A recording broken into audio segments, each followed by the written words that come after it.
Hello and welcome to GrossiMath.com, where math is for everyone. Today we'll be solving question 11 from the 2017 Algebra 1 STAAR using the TI Nspire calculator. So let's get started. Okay, so the first thing I see here is the question. It says, what is the solution to this equation? And I'll draw a little circle around my equation here.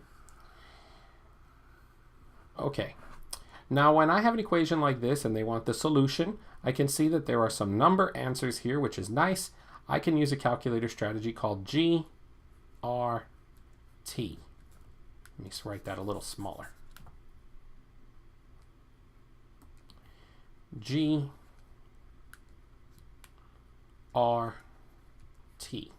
Now, the T stands for trace.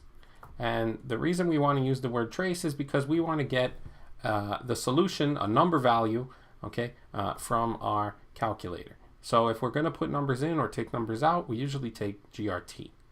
Okay, so now the only thing that we need to know in advance of using this strategy is that when we graph inside the calculator, we cannot accept the letter G. It has to be the letter X. It can also accept the letter Y, but right now we're going to focus on X because there's only one letter. So we'll just use X. If there were two letters, we would use X and Y.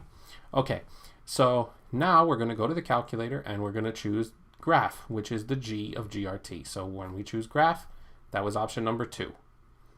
Now we're going to delete and choose. Now here you can see, and let me zoom in on the calculator screen just a little bit so that you can see even more clearly what I'm doing. There you go. Now over here you can see that I have option number 6. Which is called relation. And then I'm going to choose option 6, and that's the R in GRT. And now I'm going to copy the rest of that equation. So into this little box that's right here above my head there, I'm going to put that equation that's up there.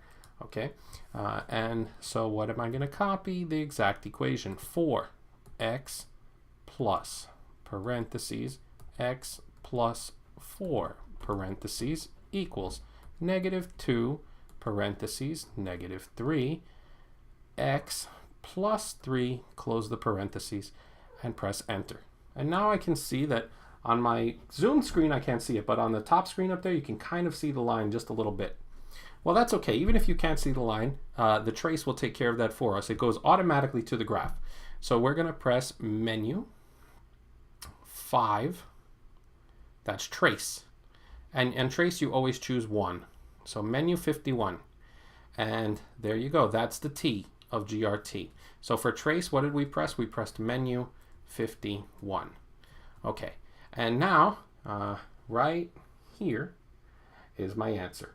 So then why is it this 10 that's my answer and not that 0? Well, up there, what did I do? I changed the letter G to the letter X. And when I changed it, the calculator thinks that that's X now. Well, guess what? 10 is an X and 0 would be a Y. This is an ordered pair. So of course, which one do I want? Well, I want X because that's the one that I told the calculator is X. So therefore, we take this answer right here, the X, 10. So we'll shut off our zoom screen. And there's our answer, G equals 10. All right. Well, today we learned how to use a calculator strategy called GRT to solve an algebraic equation that has an equal sign and one letter. You go into the calculator, you press graph, relation, trace, and that means pushing menu 51. All right. I hope you learned something today. Thank you for watching this video. Don't forget to like and subscribe and to visit the website where math is for everyone, www.grossimath.com.